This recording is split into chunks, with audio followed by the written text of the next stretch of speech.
grew up in a family where everything was fast.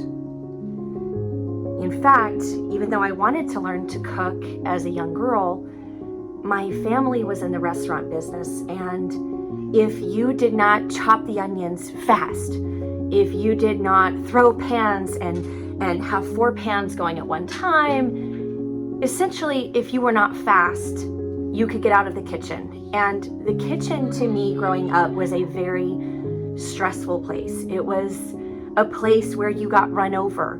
It was a place that you didn't have time to learn. You had to move quickly and get out of the way. And so I didn't learn to cook until I was 27 years old. And I met a young man, and I wanted so much to impress him. And the career didn't do that. The fancy clothes would not do that. No, creating a loving home and good food was more in line with what I needed to move forward. And it was in that time, in the company of one of my best friends, that I rediscovered the kitchen. And what I rediscovered was that on my own terms, in my own kitchen, I no longer had to be fast.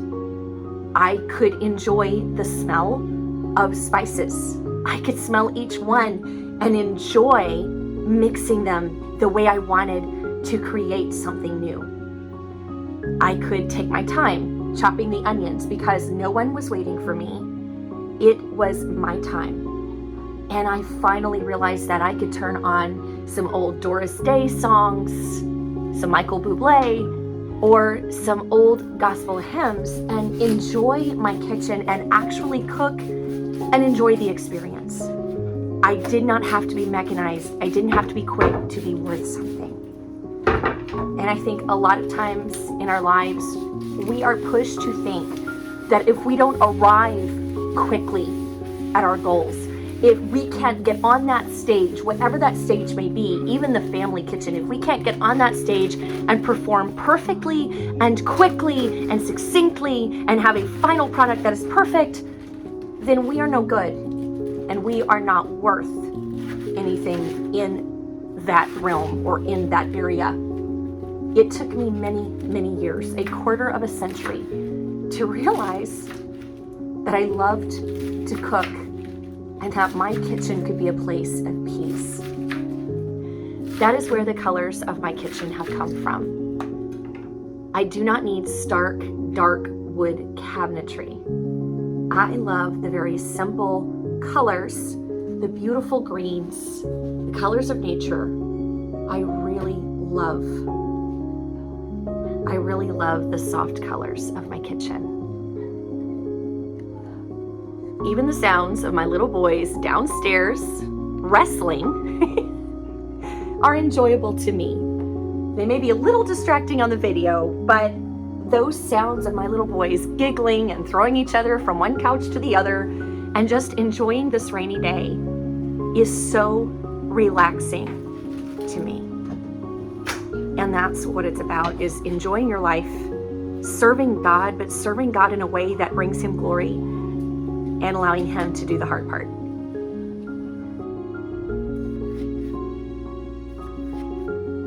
Something that always seems so funny to me is home cooks that use latex gloves. I've seen this multiple times, and if that's what you do, then you do you, that's fine. But latex is a chemical that is actually not safe for people to consume. There's also food safe gloves that don't have the latex, but most that I've seen actually do. And I was reading an article the other day, and I mean, everybody has a favorite recipe that either mom made or your grandmother made or your great-grandmother made. And it seems that perfect recipe that has all of the memories wrapped up into it. Have you ever felt like, wow, nobody can make it like she did? Or maybe it was a favorite goulash that your dad would make, and you're like, man, nobody can make it like him. It doesn't taste the same. What is so wild, I read a study the other day, and when families cook in their kitchens, and their hands do not have gloves on them. They're actually preparing the food by hand. What's interesting is you give off pheromones, okay? It's not just a scent that people smell. You actually have oils in your fingers related to those that go along with your personal scent. They go along with your personal, just your being. And they have found that when you cook, part of those oils actually goes into the food. And it's not just the memories of grandma making a favorite dish, but it is actually the oils in her hands that align with the pheromones you smelled whenever she would hug you or whenever she would read you stories. That gets wrapped up in those recipes, and that's why no one can ever make that recipe just like she did. And so I find it really interesting. Recently, there's been a movement that home cooks should be using these purple or white latex gloves in the kitchen. Oh, it's more sanitary. No, actually what you're doing is you're removing yourself from those family recipes. And don't get me wrong, yes, please wash your hands before cooking. But I find it so interesting how there's such a push to remove the personalization in cooking. We need those things. They connect us together.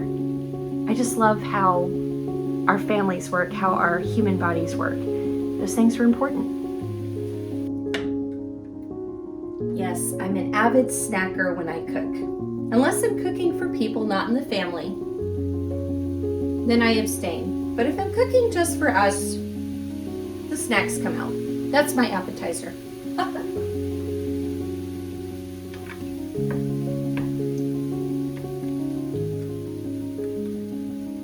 These are actually really, really, really good.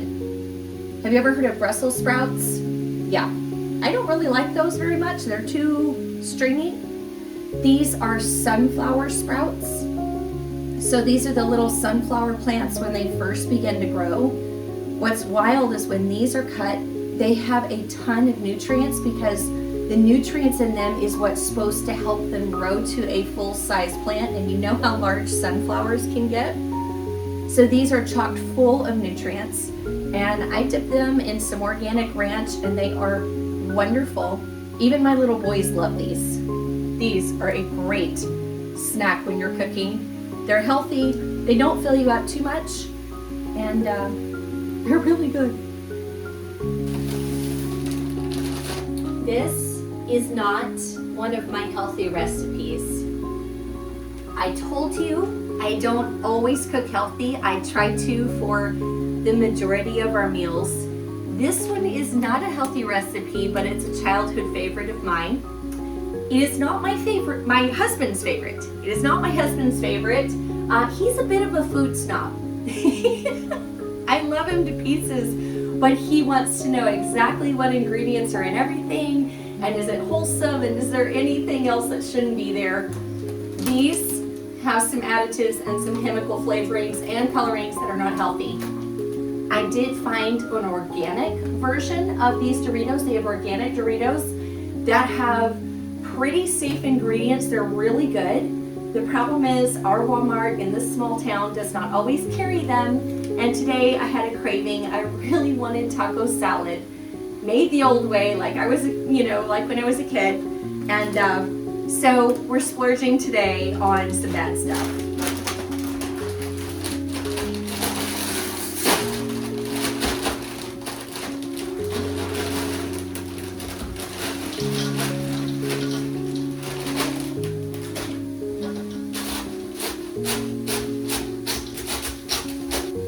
And you guys will probably think this is absolutely nasty. But this taco salad is good the first day, and then you put it in the fridge, and the next day it's soggy. Yeah, that's my favorite part of the recipe, is when it's all soggy. It is the one thing I make that no one else in the family will eat the second day, but I love it, so.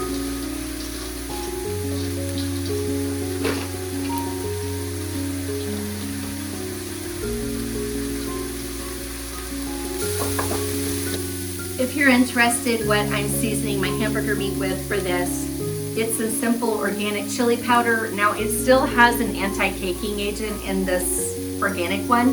So a lot of times I make chili powder from scratch for this, but today it's a lazy day, so I used organic chili powder. So I put a good smattering of that over the top, throw some garlic powder over the top, good smattering of it, and then I sprinkle a little bit of salt throughout.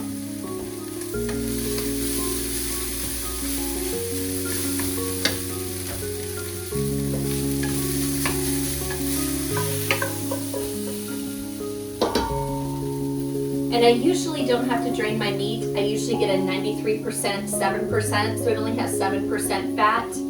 I know, there are studies out there saying that 80-20 is actually more healthy as long as it's grass-fed and finished beef because the healthy fats. But in a pinch, I really like the 97.3 or the 93.7. It's less work. There. Do it backwards so you can see it.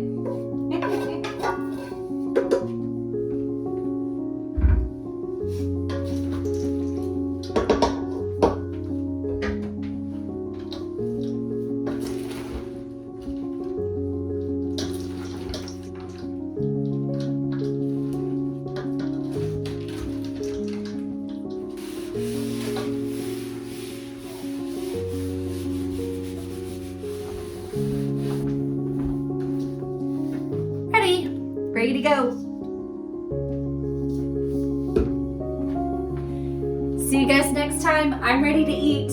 I'm starving. This is a Saturday and I'm enjoying the day off and just enjoying the rain. If you know anything about me, my favorite weather is rain as long as it's not flooding our basement.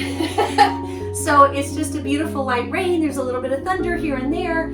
And so I'm sitting out on the patio, and that's where I'm headed right now, is to be out on my patio at our table eating in the rain. See you guys next time. Hope you guys have a great week.